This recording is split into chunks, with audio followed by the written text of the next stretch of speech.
Thank you so much for joining us for another episode of the Enneagram and Marriage podcast. Today, I'm so excited that we get to have three-time Dove Award winner Matt Hammitt on the pod today. You guys might know him from Sanctus Real in the past, or he has had millions of downloads from his own music as well at matthammitt.com or Spotify. Guys, we are so blessed to have Matt today. He is an Enneagram 9 and his wife is a 2, and we get to talk with him about marriage, about church hurt, and about how as a 9 you're going for, and there's a lot of 9s out there, so if you know a 9 or if you are a 9, he's helping you guys, or all of us actually, to make sure we're present in marriage, not just thinking about marriage or doing our things creatively, but really and truly invested in family and in the very most important things that we are called to. So I'm so grateful and excited for this episode with you.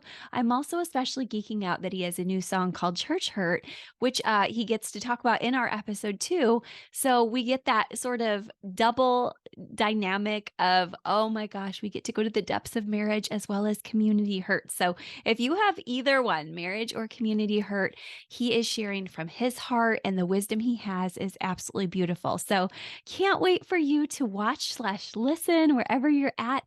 Make sure you check out the show notes for his music, his books, all of the stories. There's so many more conversations we could have had about his family, losses, joys, faith that you can continue to glean from as you check out his music, his book, and of course, right here with me, his story. Matt, we are so grateful to have you on the Enneagram and Marriage Pod. Thank you so much for coming. Yeah, it's great to be here. Thanks for having me. Absolutely. Your music has meant so much to me over the years, and it is just a joy. I know so many of our listeners are geeked out with me here as we get to talk to you. It's So, awesome. thank you. Tell us a little bit about yourself, your family. Yeah, I'm married to my wife Sarah. We have 4 kids. We have 2 boys that are 10 and 12, and 2 girls that are 15 and 17. So kind of right in the thick of it. Some people it's possible some of your listeners might know Sanctus Real, which was a band I was in for 20 years. So Mhm. I did that from 1996 to 2016. And then over the past 6 or 7 years, I've kind of dedicated this season to being home more with my family and taking on some other projects that I couldn't do when I was solely focusing on the band. So it's been a really sweet season to just kind of get to just have some margin in my life to do a little more outside of what I was doing for those 20 years, which was amazing. I'm so grateful for it. But Yeah. life comes in these seasons, so both have been Mm. really good. That is beautiful. And I think that's going to be just such the heart of our convo today is just stepping in as families and seeing how we can support the God-given gifts we have, but Yeah. also really like, yes, there's adventures in that way, but like now you have a different kind of adventure with I know because I have a 15 and Yep. 17-year-old daughter and my son is 11. So you're kind of like you've got an extra one there, but it keeps you Yeah. really busy, doesn't it? Oh man, unbelievably busy. Yeah, it's crazy. Insane. So it's beautiful. Like I was like, oh my gosh, just that you could do this. So thank you. Yeah. But tell us about a little bit about your Enneagram type. Everyone here really loves this, obviously, and Yep. finds it helpful. So tell us about your type and your wife's type and all of that and how you met too. Yeah. So my wife and I, we probably aren't as educated as you are or as some of your listeners, Oh, but what's interesting is that we've both tested as twos. So, interesting. which I don't know if this is true or not. You can tell me. Some people say it's not always usual that, two people who get married are basically the same type. So, but then, so what we've tried to figure that out. Like we both love to serve, we love to help, we love to be, to in any situation, however we can, we love to like get in there and serve and be helpers. So I think I thought I was a two for sure. And I do have aspects of that because I tested that. But Yeah. then I went on a trip to Wyoming, a 5-day trip to Wyoming. And the guys I was with was Ian Cron. Oh, yeah. Um, and so, Ian, at the beginning of the week, I told him, I said, "Hey, I'll be honest with you, like I tested it too. I don't really know what I am. I know you're not supposed to really tell me, but he filled me in a little bit, a little more about it at the time as I was learning. And then at the end of the week, I don't remember even what the situation was, but I said something and he put his arm around me and he said, "Spoken like a true nine." I was like, "Hey, you're not supposed to tell me." That was his sly way of telling me, but not telling me what he thought that I was. And He I've had a lot of friends tell me that they think I'm a nine, and I did have a different test and that did tell me that. So I can definitely, it makes a lot more sense yeah. because I definitely am someone who is trying to make peace, see both sides. I'm empathetic towards both sides of each Mm, situation. And mm. so yeah, but I'm still learning about it, you know. So many more people who are so much more educated than I am. Ah, well, you are really speaking like a 9 though, in the way that you try to see all the perspectives and also the humility and the care.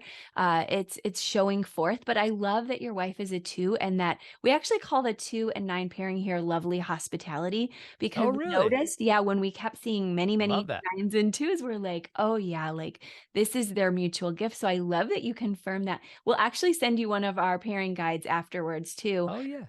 because this is neat to hear that you do that together, you and Sarah, and I love that Ian helped you. Um, Yeah. Tell us how you and Sarah met a little bit. Yeah, so she crazy. She saw me at I was up on stage leading worship for some event at my church when I was, yeah, I guess it would have been 19. Yeah. And I guess she's the way she tells it that she saw me and immediately had kind of that draw, you know. And and then crazy enough, a few months later, I saw her Oh, and felt that same draw, not oh, knowing that she had felt the same thing. I was at a concert. oh I my had performed early in the day. yeah, Our show was over. We were still an independent band, and I'd stuck around to see some of the national acts perform in the evening. yeah. This was like 1999, I believe. Mhm. And so I just happened to see her out in the crowd, Yeah. and I just was like, had this draw to her. I didn't say anything to her, but Mhm. crazy enough, the next morning I was set to be part of a citywide worship service to lead music Mhm. back in my hometown, which is 3 hours north of where we were when I saw her. And her mom and her grandmother had both invited her to come up to this thing from Columbus, where we were that night. Yeah. And the next morning, I get up on stage and I look out, and there's this girl who I Oh. had felt so drawn to, right? And she's there with her family. And so it was very unlike me to go up to somebody randomly and just ask for their Yeah. number. Like I Yeah. was never the kind of person, like I didn't use my platform Mhm. for that, you know, and Yeah. Yeah. I kind of like respected what I did. I wanted to, you know, like Yeah. I did, that wasn't the reason I was singing, right? Yeah. And so I just went up to her and I said, "Hey, I don't usually do this, but I just wanted to find out who you were." You know, I ended up getting her number, and that was that for us. So it kind of was like in a weird way, love at first sight in a Yeah. sense, you know. I know it's a Yeah. weird that's a broad term, Yeah. Yeah. but it kind of Mhm. felt like a piece of that to us. Oh, I love that, and I really do believe in that, and not just because Yeah. I'm mystical or something, it's I've had Yeah. so many people share that with me over the last 2 decades of working with couples, so I believe that, and I think that's beautiful, and I Yeah. agree that and know that there's a lot of grit and hard work that goes in, but, Yep. I'm just grateful that you could share that, and some of our Yeah. listeners aren't married yet, and so it's fun for them to hear, like, wait Totally. for the one that you feel something for, we Yeah. want a lot of that, and I think 9s are really good at that too, that you guys, at least from what I understand, don't typically rush into a relationship, especially if you Yeah. have good boundaries like you did. Yeah. Yeah, totally. Yeah, we did take our time, you know, and Mhm. then a year and a half later, ended up getting married. So 2001, it'll be 22 years this Ah, July. So congratulations. So thank you. 2001 wedding, July. Yeah, we got married in 2001. Yeah. Cool. I love that. That's our year too. So it's fun Oh, to see really? other couples with that Awesome. year. It's Very yeah. cool. We're like now we're in the not the full afterglow, but like there's a sense of like you've emerged from some shadows and you're like, we're doing our work now. So Yeah. it's Yep. neat. Well, That's right. tell our listeners then about some of your journey, maybe, because I know I adore the song Lead Me. Yeah. I know many do. I would love if you could share with us a little bit about your heart for marriage and how that song was born. And make sure you guys listen if you have not heard this one. It's so good. Yeah. So about 7 or 8 years into our marriage, you know, we were definitely going through a really rough patch where we had Mm, a really difficult time yeah. resolving conflict. That was really where our biggest issue was. We're such passionate people, so we love very passionately, but it was like we Yeah. also fought very Yeah. passionately. Yes. And, it was because we wanted to it's that whole thing of like you feel like someone's fighting against you, but they're actually fighting for you, right? Because what they Mhm. really want is to reconnect so badly that they're willing to fight for it, right? And Mm. so I don't think at the time we could see how we were actually trying to fight for each other. And it just felt like we were battling against each other to try to get through this stuff. And finally, Sarah just kind of broke down and I could see the root of some of where she was hurting. And she just said, you're out there on the road, you're providing financially, but I need more than that. It's like you're here, but you're not here. And I need you emotionally and spiritually to like be present in Mm. this relationship. And Mm. something about just seeing the pain, there's actually a line in that song that says, in picture frames, I see my beautiful wife always smiling, but on the inside, I can hear her saying, leave me. And that Oh, was a literal thing that happened that day that I wrote the first draft of that song was the picture of our wedding was sitting next to me.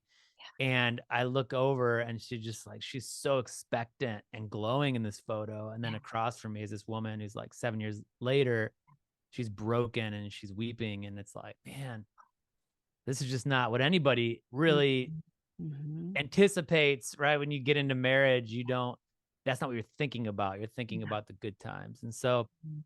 it Mhm. really made me go, you know what? We got to get back to the root of who we are and why we love each other and how do we get there? And all I knew in that moment was I knew it was humility. I knew it was me going, I don't understand how we got here. Mm. Maybe I have some pain of my own too. But right now it's time for me as a leader in this relationship, for her looking to me and asking this from me Yeah. to step up. And if I don't know what to do, then I need to pray. And I mean, Mhm. just started like my seeking God, like, give me wisdom so I can Mhm. lead me so I can lead her. Mm. And the funniest part about really that day, so I mean, there's the hard part, but there's a funny part too. I Yeah. wrote the draft of the song "Leave Me," which now has gone on to do Ah. so much more than I ever Oh, imagined. amazing. But she came in the room after I had written the song. I said, "Hey, I just want to play you this song I wrote," and she was like, I can't remember exactly how she said it, but she was like, "Yeah, I don't really want a song. I want change, you know." And I was like, "Yeah, fair enough, fair enough." And she loves the Yeah. song, of Yeah. course. But in that moment, she was like, that's not what she Oh, needed from me. She didn't need another yeah. song. She needed, Yeah. our Yeah. marriage to start growing and changing. And by the grace of Mhm. God, I would say the Lead Me journey for me, and I write about it in my book, Lead Me as well, which is available um, from Waterbrook Mhm. Multnomah. And it's got some of her voice in it too. Mm. But that was my journey from being a man of good intentions to a Mm. man of action. I Mm. felt like I had lots of intentions about who I wanted to be, so much so that maybe I thought that's who I was. And I Mm. think a lot of us have an imagined version of ourselves where we have a reel of things we envision ourselves doing Mm. that we have desire to do or intention to do. And Mhm. it's almost like we're playing that life out in our head. So I imagine myself being with my kids more, playing with my kids, spending more time at the basketball hoop, Yeah. spending more time, Yeah. just whatever it is that I want to do, or more, you can almost imagine those things and you come up with like this, you envision yourself.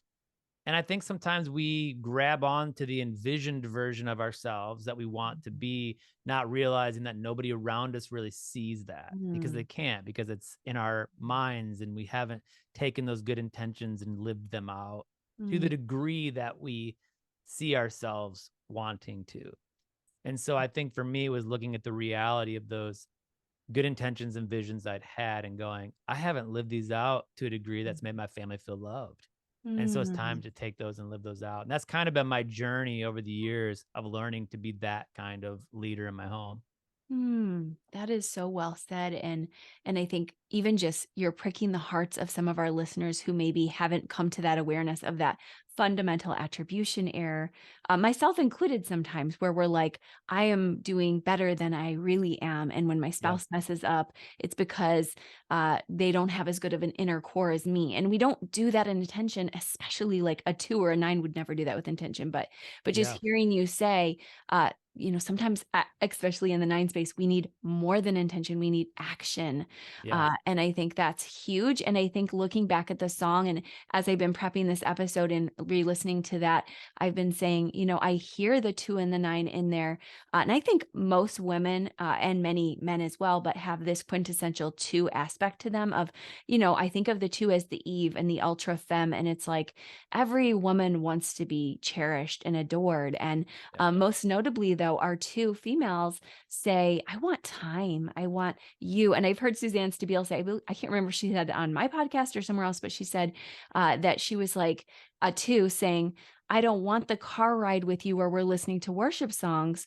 During our trip, I want to be talking to you and engaging." And so it Yeah. really I'm remembering that too because I love listening to music, and sometimes in the absence of the connection. So Yep. our 2s really bring us back again and again, and our heart types 3s and 4s as well to Yeah. people, right? And that's good, Yeah. right? Totally. That's right. That's a good word right there. Oh, thank you for exploring that. And I really want you guys to hear the song if you haven't. Now I also understand why there was a peace in the midst of storms when I did hear that song and when I do hear it. So you carry that for us. You also told us about, I've been enjoying articles and chatting with you a bit about church hurt, Yes. because that's a new song. I think it's born out of a story. We would love to hear about that. We have a lot of people listening who have church hurt and, Mhm. we're just so grateful too. So maybe you can tell us a bit about that. Yeah. So, when I was 10 years old, I remember driving away from the only church we'd ever attended my Mhm. whole childhood. Yeah. And my parents telling me that we were never going back and seeing the pain Ah. in their faces. My dad had served Oh. at the church. He was on the elder board. A couple of them had approached an issue that was a problem in the church. And instead of fixing it, they were asked to leave from the Mm. pulpit. Ooh. Yeah, and so we were asked to leave, and my dad had done the right thing. Mm. Um, Mm. and instead of, dealing with the problem, they wanted to push out the people who made others aware of it. And so it was really painful. And then we Mm. went through within the next, I think, 3 or 4 years, went through 2 more church splits at different churches. But here's the thing: my parents, when I was young, always taught me, hey, we serve God, Yeah. not people. And people are broken. They always taught me those lessons, and they kept faithfully serving wherever we went. And through a couple of church splits, stayed at the same church they're still at today. So after Mm. that 10-year-old Yeah. me driving away from that church, the church we landed at, despite many changes and problems along the way, and of course beautiful things as well, Yes. right? But we're talking Yeah. about the hurt. Mhm. They Yeah. stayed till now for what is it, 30 years.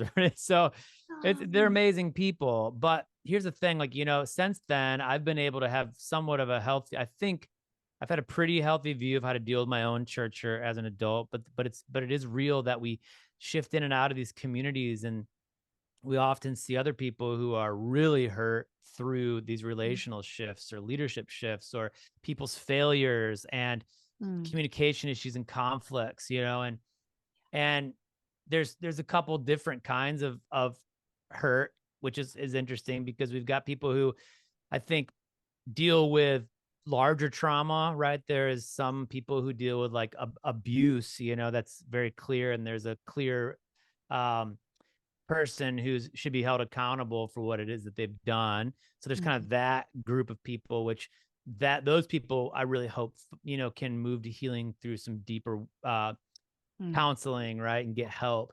But then there's this massive, this even bigger group of people who just feel displaced or on the fringes or mm, went through relational mm, difficulties that couldn't be resolved. And mm, in the 2,500 plus churches that I've gone to over the course of the past 25 years of doing, speaking and mm. singing, Wow.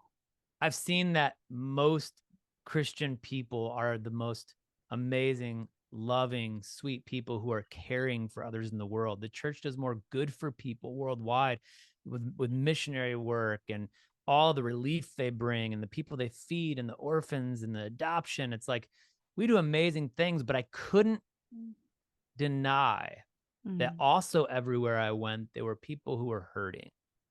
There were people who had experienced church hurt. mm, And then I started seeing it more in my life too. mm. People who were on the fringes, they were hurting. They didn't have a home church. They didn't want to go back to church Yeah. because of things that had happened. And I think this song, just because of the things I'd been through, um, and then seeing how many people around me were hurting, Yeah. really felt called to write it and to Mm, sing mm, this from, an empathetic viewpoint, starting out with, hey, kind of almost singing. When I started mm, singing it, it started coming out of some of the pain I felt as a child, even watching my mm, parents hurt, right? mm, mhm. And singing out of that place, I think, gives empathy to those who are in that place now. And but then I think it moves to an important question, which is the question my parents answered for me. Do we put our faith in God or people? Yeah. And I think the ultimate landing in this song and the place I wanted to land and the ultimate thing we can look at is, if we are Christ followers, we can look to him Yeah. and we can say he was the first to experience church hurt and betrayal. Mm, When Judas betrayed him unto death, when, you know, God the Father even yeah. turned from him Mhm. Mm, for, forsaking him mm, so that we could have life. It was like he ultimately felt the deepest mm, hurt and he experienced it. And in that hurt, he took it upon himself to love imperfect people. He took upon our brokenness to love others and make them whole. And I think there's something in that where we can say, yes, we hurt. Yes, this is hard and the pain is real. But if Christ can love others who are broken, can we love them too? mm. And including ourselves, can we love ourselves enough? Yeah. And so I do think it's a song that opens up hard conversations, but my hope is that those hard conversations lead to healing ultimately. Mm, So that's the heart of the song. mm. Oh, thank you for that heart. Thank you for being brave to sing that song. I know that a lot of people are not able to sit with that tension. Just like you said, so Yeah. many are serving and willing to sit in those depths. There are just as many saying, can we stop it with the victimization? And yet there are people like you and I and many listeners, as I said, who have a lot of church hurt. And Yeah. some of our listeners have told me and my clients, like, I'm not going to a church right now because of it. And I was yet just Yep. in church this week looking at, I believe it was Hebrews 10:25, don't give up meeting with other believers. And I thought, yes, and our pastor happens to be a 6 in Enneagram versed, and he's like, here's our issues as a church. Like, we're way too church centered and we don't evangelize enough. And he was able to look deep at some church wounds that we sometimes create and co-create. And I was glad to be sitting there in the depths. And I think our listeners are, I hope they are with us to say, you're not alone if you're Yes. struggling. Don't give up on community. It's the very best thing, according to faith and research. Yep. Serving like you and your wife's gifts, like these make us feel happier and healthier. Yeah, And that's it's no right. coincidence. Yeah, Christ is the Yeah. best. So thank you I didn't know that like tangibly, I knew it, but I didn't process that about church hurt until I heard your song. Yeah. Oh man. Thank you for that encouragement. I Yeah, appreciate that. yeah, that was a Yeah, I think what you beautiful said about not giving up meeting, even since some people may not find themselves back at a formal church, but I hope within those four walls, but I'd certainly hope that they connect with the church and get involved in yeah. home groups or building community with people. It's like I know some people who have found other believers that they meet with regularly in their Mhm. homes, and they're encouraging each other. And so, that journey might look different for other people, but the worst thing we can possibly do is isolate ourselves, right? Because in isolation is when the imaginations and the lies and Mhm. all the shame and or just our anger or unforgiveness or whatever it might be festers in us, and we're left to our own devices and our own voice and the voice of the enemy speaking to us. We've got to be around people who speak truth to our hearts and our Mhm. souls. Mm.